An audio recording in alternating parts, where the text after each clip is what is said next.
Hey Jay, Hey what's up?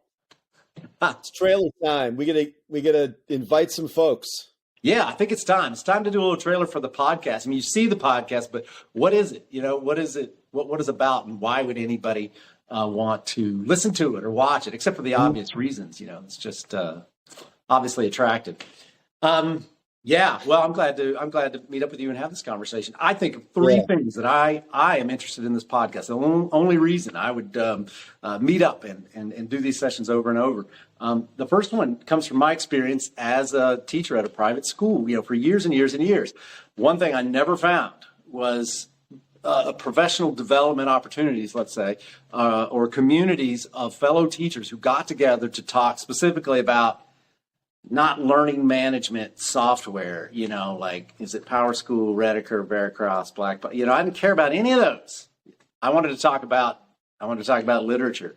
I can't remember a time where I went to one of those specifically geared toward high school teachers, of the humanities. So my first interest in this podcast with you, Jay, is to participate in that, is to do that, to do the professional development that I always wanted, and then also hopefully to grow that out, right, and draw other teachers into it who find that that's missing in their professional lives as well.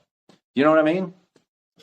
yeah, and I think this grew organically. For those listening, Paul and I worked together for years. We've been friends for years, and it isn't as if you and I view things the same. We have different backgrounds, Sure. even different educational experiences, and I think part of what we always enjoyed in our conversations was that fact that we both got to listen to a perspective that wasn't a mirror image of our own. Right. But Paul and I spent a lot of free periods not grading together.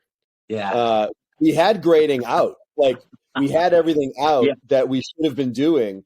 But the Right. fact of the matter is, we were both teaching Hamlet or the Odyssey or a cool short story or whatever, and we think that the most attractive thing about literature is being around people who love it and being in a community of people who are passionate about it, because nothing sells like passion and like Yeah. love, Yeah. um, even more than brilliance.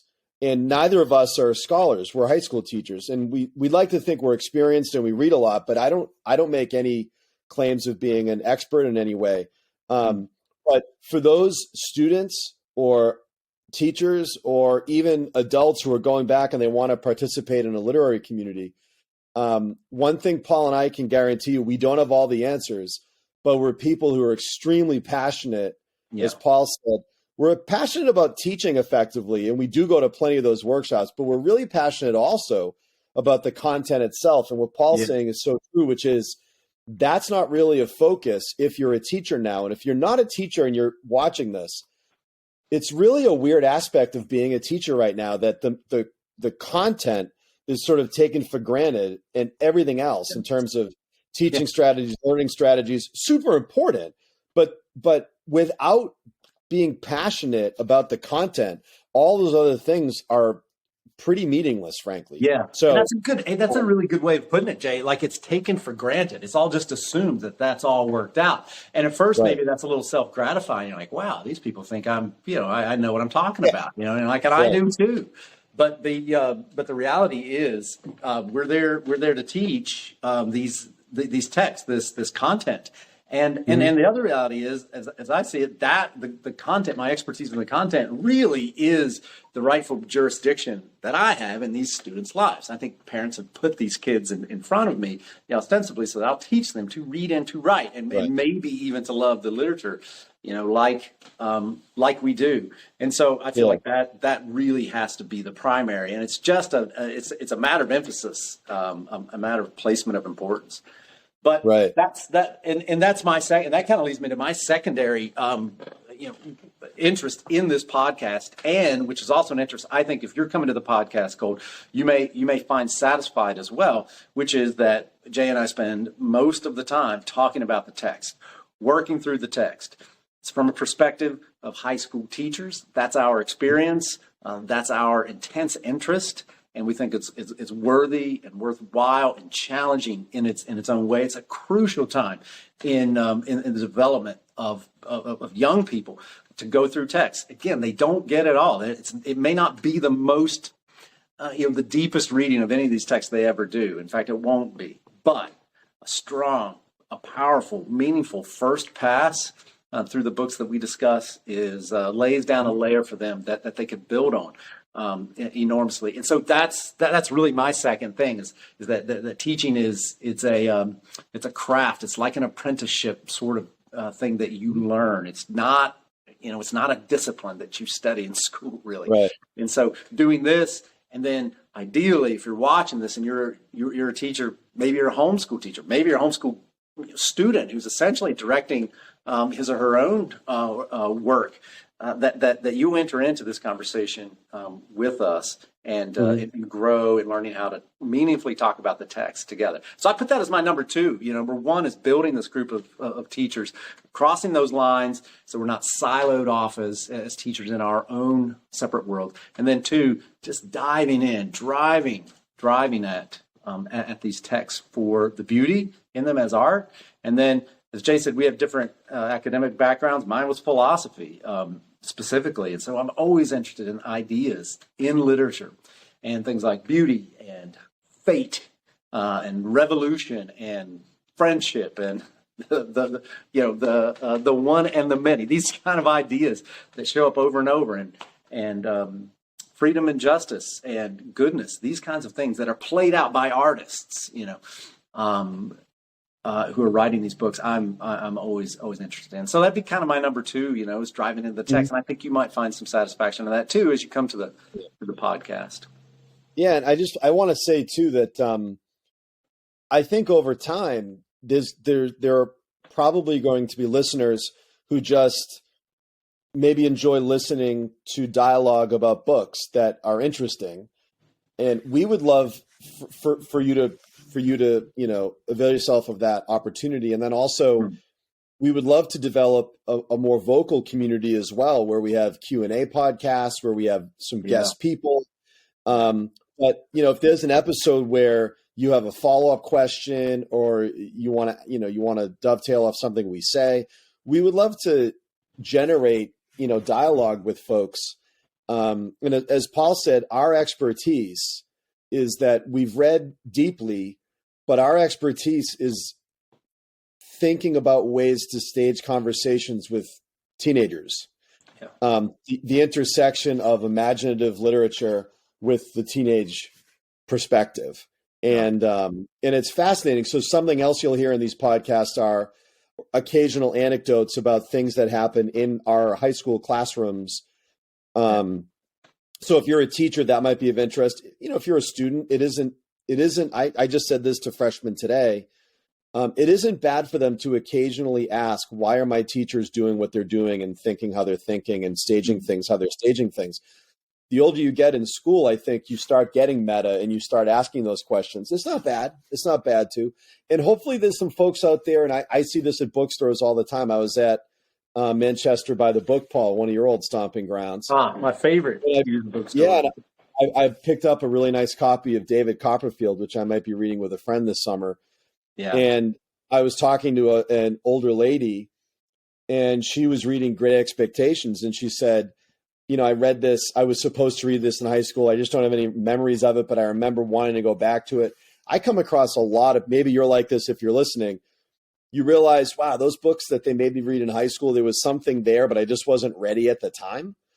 I want every possible person who has the faintest interest in literature to check this out, to maybe be a part of just a little larger community than the community of your own head. Yeah. Yes. And I just think it's easy to get discouraged sometimes. Paul and I, our first few efforts are tackling kind of difficult books.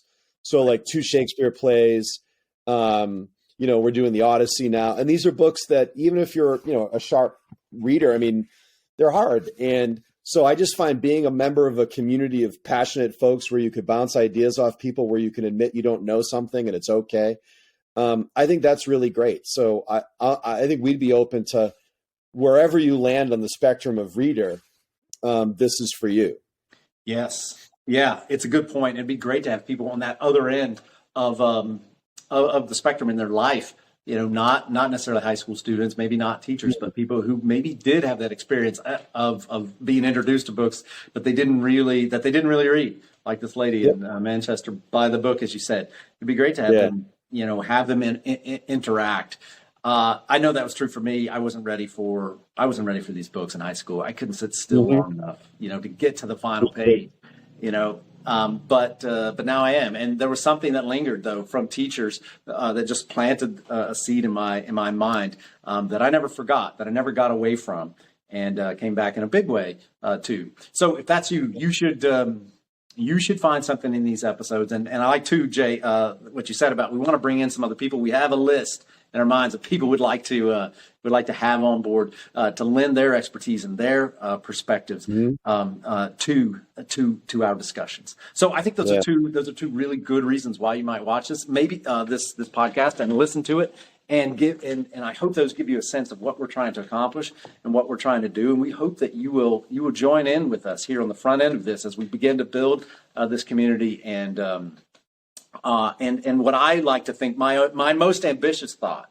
Jay, is that we're building from the grassroots up these ideal students that we're pushing up, sending up into colleges. And so everyone complains about the state of education, always. And so if you're thinking about those ideal students that should be in college, that if you're a professor in college, the students you would like to have as freshmen coming into your room, we're talking about doing literature in a way that would prepare students to give you a student that you can work with and take a second pass through Dickens' writings, take a second pass through Homer or Shakespeare plays, and have students that are well ready to receive them.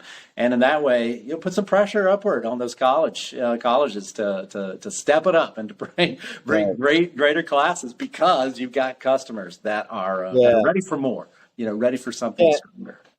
So, and at the risk of hypocrisy, I think Paul and I are always willing to admit when we don't know something. Yeah. So I think what we really hope to instill in our students, and hopefully with the tone of the podcast, are tones of passion and curiosity, and not the tone that we've unearthed all the meaning of a text like the Odyssey and we're just handing it to you. The Odyssey is far more complex than that. It's far beyond us in terms of like a very cliche sort of the Odyssey equals X kind of formula. Yeah. And instead it's a process to be in awe of and to be curious about, which makes it a heck of a lot more fun and engaging. Oh. And to me, that's the ideal student, is someone who's curious, because curiosity is, it can't be quenched. It's an ongoing thing. And that makes the ideal student. So, So if you're 15 or 95 or anything in between, and you just would love to read some books with some people who are passionate and engage, this is for you, honestly. Yeah, it is. It's I echo that approach, Jay. The students who I wish to cultivate and who I have gotten the farthest with in class, I believe, are those who think that these books are for them. They don't think they're for someone else, or that they're beyond them, or you have to have all the answers or something like this, but that they can crack them open and read them as they read them, and begin there.